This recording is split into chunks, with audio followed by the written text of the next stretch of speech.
Think of the most powerful, controversial person on your social media feed right now. You know the exact type of figure I'm talking about. Oh, yeah. We all have one in mind. Right. It's the one everyone is always arguing about.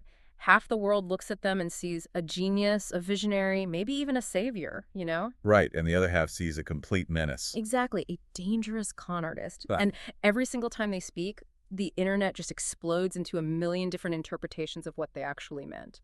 Now, what if I told you that the exact blueprint for how this kind of figure manipulates public attention was written perfectly back in 1983 in a Bob Dylan song? It sounds like a total stretch at first, I know. I mean, Bob Dylan and the modern internet. But when you really break down the mechanics of how that song operates, the parallels to our modern chaotic media environment are, honestly, they're uncanny. It's wild. Welcome to the deep dive. Today, we are exploring this incredibly dense 10-part analytical series that decodes just a single track. It's Bob Dylan's Jokerman from his 1983 album Infidels. But we should probably set the table right away. This is not a music history lesson, right? Right. We aren't just talking about, like, chord progressions or 80s rock trivia. Far from it. We're using the extensive research in this analysis to do something much more ambitious. Our mission today is to actually decode the mechanics of modern power. Yeah, we're looking at manipulation, public authority, and why certain magnetic figures just completely captivate our society. Exactly. And the analysis we're digging into argues that this specific song serves as a masterclass, like a training ground for what it calls symbolic literacy. Okay, let's unpack this. Because the analysis argues that to understand this Jokerman figure, we have to build him from the ground up, right? And before we can even begin to figure out who he actually is, we have to look at how he's introduced to us. Yeah, that context is everything. So Jokerman is track 1 on Infidels, and that placement, right at the starting line, is a deliberate architectural choice. It's not just a random track listing.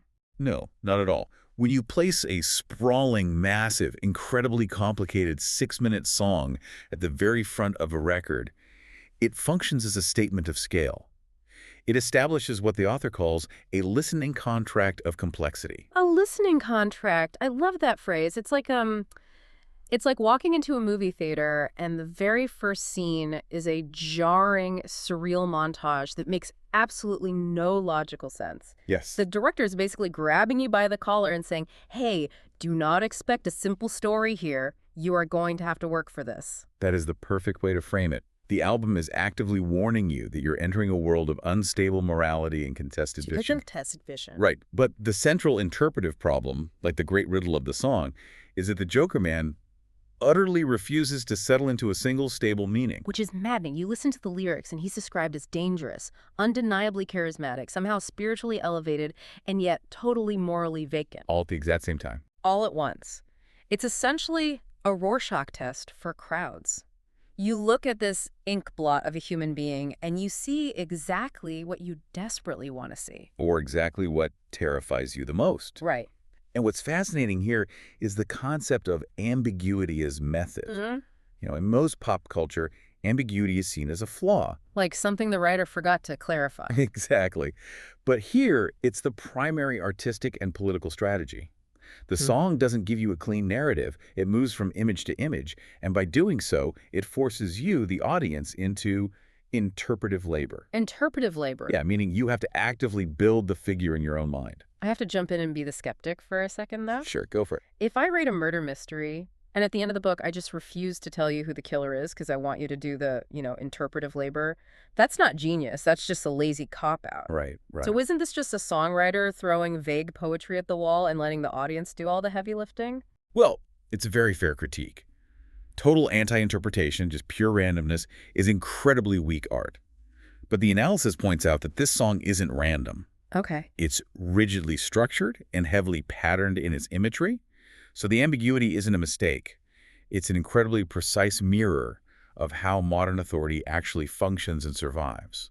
Walk me through that. How does a lack of clarity actually help someone survive? Well, because modern authority thrives by being multiform enough to attract entirely incompatible projections. Let's look at real life for a second. Okay. A charismatic politician or a massive tech CEO can stand on a stage and offer a vague vision of, say, disruption or renewal. Oh, I see where this is going. Right. So one demographic hears that and thinks, finally, an ethical reformer. Yeah. Another demographic hears the exact same speech and thinks, yes, a ruthless capitalist who will crush the competition. And a third group thinks it's all just an ironic, elaborate performance art piece. Exactly. Yeah. All three groups remain fiercely loyal and engaged. The song captures that exact structural condition. The ambiguity isn't the byproduct of their power.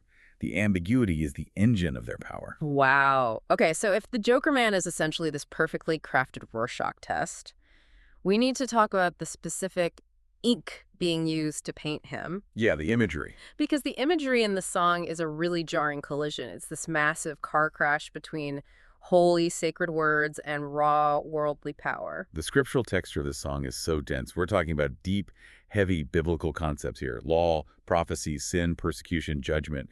It carries a looming apocalyptic tone. But the twist is that it doesn't behave like devotional music. It isn't a hymn. Right, because it takes all of that heavy sacred imagery and places it directly next to coercion, political spectacle, and public force. Which brings us to a really key part of the text. Yes, two crucial concepts, sacralization and profanation.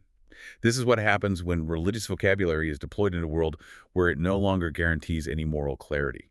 Like borrowing the aesthetics of religion. Exactly. It's the mechanism of secular power borrowing sacred force without actually adopting the theology behind it. And it's fascinating because you see this exact mechanism used across the entire political spectrum today. Oh, everywhere. And I want to pause here and be super clear to our listeners. We are neutrally reporting the source material's observations here about how politicians use religious symbols. Yes, strictly neutral. We are not taking any political sides, left or right. We're just conveying the text's analysis of symbolic politics, as they call it. Absolutely. But you see it everywhere, whether it's a left-wing activist framing a policy debate as a righteous crusade, or a right-wing populist talking about the sacred destiny of a nation. The playbook is identical. It really is.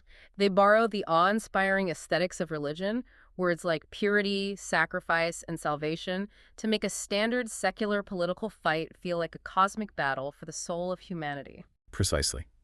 We see inherited symbols being weaponized because they're powerful enough to trigger deep primal emotions like awe, fear, or absolute obedience, regardless of who is wielding them. Which makes me wonder, when I'm looking at one of these figures today or when I'm listening to the song, what costume am I actually seeing? Like, does the song treat the Jokerman as a genuine, flawed religious figure? Or is he literally just a slimy politician who bought a really convincing holy costume at a Halloween store? The brilliance of the analysis is that it shows how the song refuses to give you that clean split. It operates entirely inside the blur. Inside the blur. Yeah, it demonstrates that sacred codes can be seamlessly inhabited by deeply compromised agents.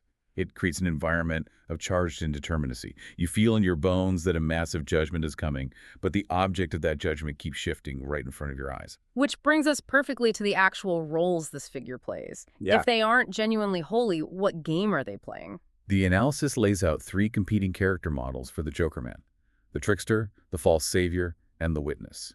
Okay, let's break these down. And the key is that each of these models captures something undeniably real about the figure, but none of them explains him completely. Let's explore these because I think everyone listening will instantly recognize these archetypes in the real world.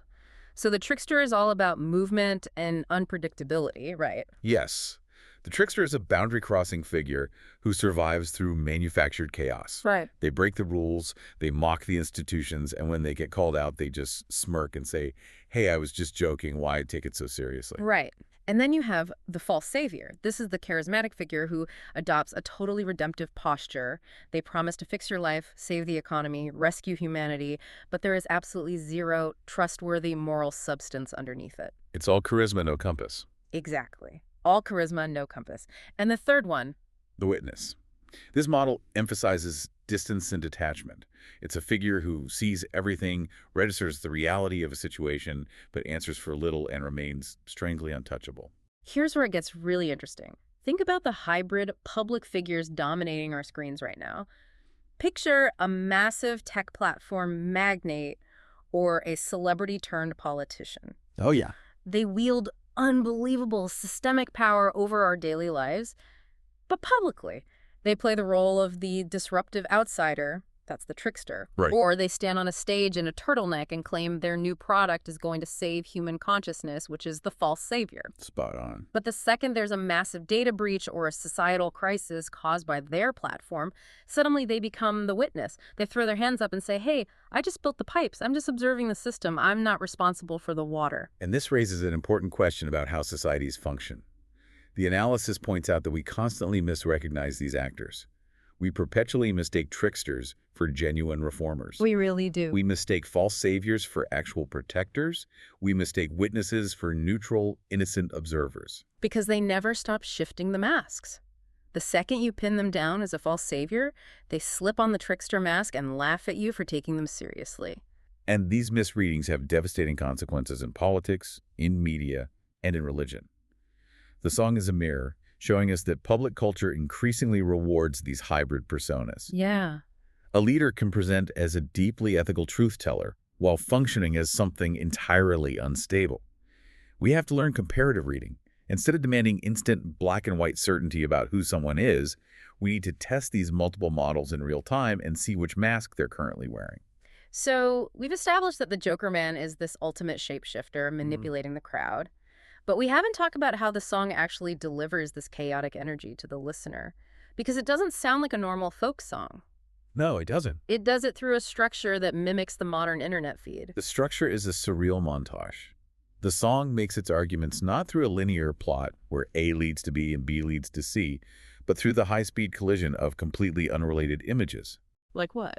Well, you have flashes of religious prophecy, suddenly followed by a reference to civil law, followed by a violent historical event, followed by a fleeting moment of beauty.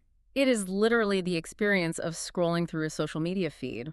You open your phone and see a horrific tragedy, and the very next swipe is an aggressively cheerful ad for a luxury watch. Exactly. Followed by a screaming political speech, followed by a dancing meme. It's a barrage of disconnected symbols. Precisely. And this structure perfectly mirrors platform logic and the modern attention economy.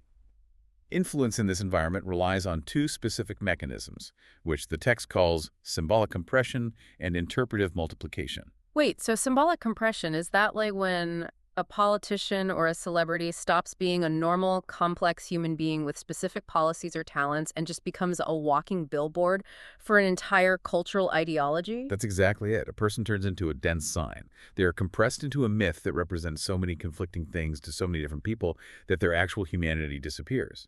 And that leads directly to the second part, interpretive multiplication. Which is when the crowd goes wild trying to figure them out.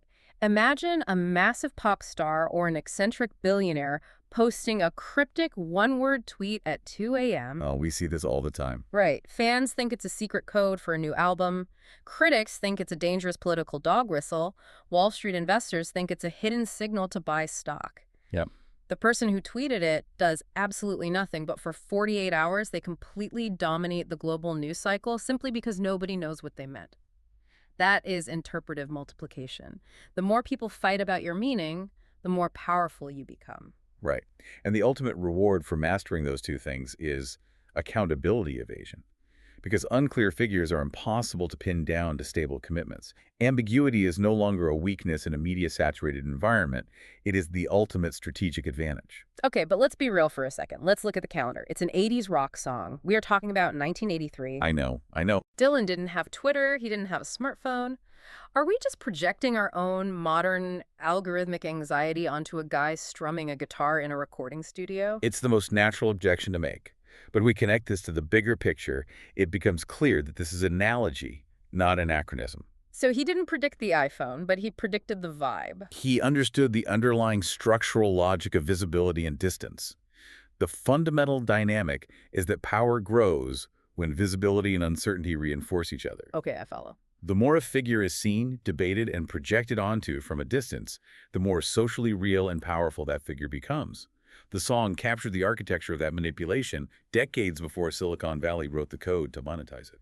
That is genuinely mind-bending. And because the song functions like this ever-shifting montage, the actual physical piece of music has refused to sit still in history. Like it hasn't just stayed a dusty track on a 1983 vinyl record. No, it has a massive archival afterlife. The analysis highlights that Jokerman was played live continuously from May 28, 1984, all the way to November 25, 2003. That's a long run. And beyond the live shows, an incredible alternate studio take was released in 2021 on the bootleg series, Springtime in New York. But why does that matter? I mean, artists play live and have alternate takes all the time. How does that change the meaning of the Jokerman? Because every time the musical arrangement changes, the Rorschach test shifts. Oh, wow. Yeah. In the original studio version, the tempo and instrumentation might make the Jokerman sound like a looming, heavy threat.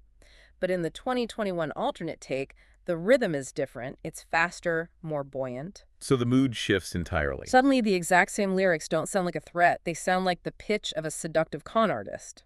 A live performance in 1984 might emphasize the anger, while a live performance in 2003 might emphasize exhausted distance. That makes so much sense. By continually altering the rhythm and tone, the song resists final closure. It proves that the Jokerman is always mutating. He never wears the same mask twice, which means we, as the audience, have to learn a very specific way to engage with this. The analysis calls it responsible reading, relying on asymmetrical revelation. I love that term. Asymmetrical revelation. It's a crucial concept for surviving modern media. It means we are shown enough to feel the danger. We are given enough glimpses to see the vanity, the manipulation, and the distortion of the figure. Right. But we are deliberately not shown enough to fully stabilize their true motive. We see the shadow on a wall, but we are never allowed to fully see the monster casting it. So what does this all mean for you listening to this right now? How do you apply this to your daily life? That's the real question. Think of responsible listening like being the ideal juror in a highly complex trial. You are presented with all this contradictory evidence, the swirling imagery, the constantly shifting masks, the sacred language being used for cheap secular gain, and you have to sit there and weigh it carefully. You have to actively resist that modern, exhausting urge to instantly sort everything into a clean good or evil box within 5 seconds of seeing it. The song trains you to sit in the discomfort of not knowing exactly who is speaking while still firmly recognizing that power is being wielded against you. That is the very core of democratic literacy. Learning how to read the Jokerman isn't just about appreciating a piece of music. It is rigorous practice for reading the wider world with much more care and precision. Yeah. It keeps your judgment active without allowing you to fall into moral laziness or cynical apathy. Let's recap the incredible journey we've been on today. Jokerman is not a musical riddle waiting for you to solve it with a single correct name. No, not at all. It is a living anatomy of public power.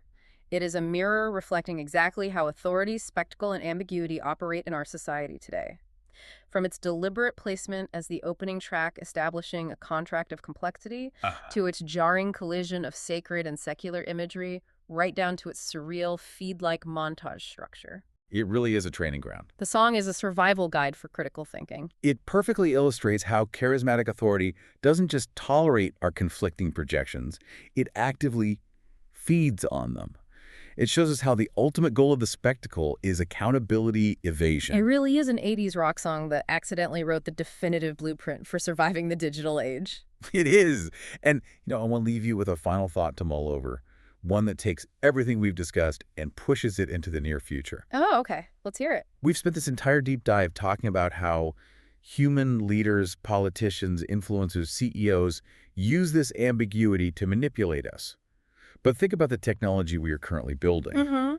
What happens when artificial intelligence fully learns this playbook? What happens when an algorithm realizes that the absolute best way to keep you endlessly engaged and endlessly scrolling isn't to give you clear answers, but to generate perfectly ambiguous, shape-shifting content? A digital Jokerman that constantly forces you to project your own deepest fears and desires onto the screen, trapping you in an infinite loop of interpretive labor. That is a deeply chilling thought. You stare into the digital Rorschach test, and you end up doing all the heavy lifting for the machine holding the ink. Exactly. Thank you so much for joining us on this deep dive. It has been a truly eye-opening exploration. Until next time, keep questioning the masks you see and keep unpacking the world around you.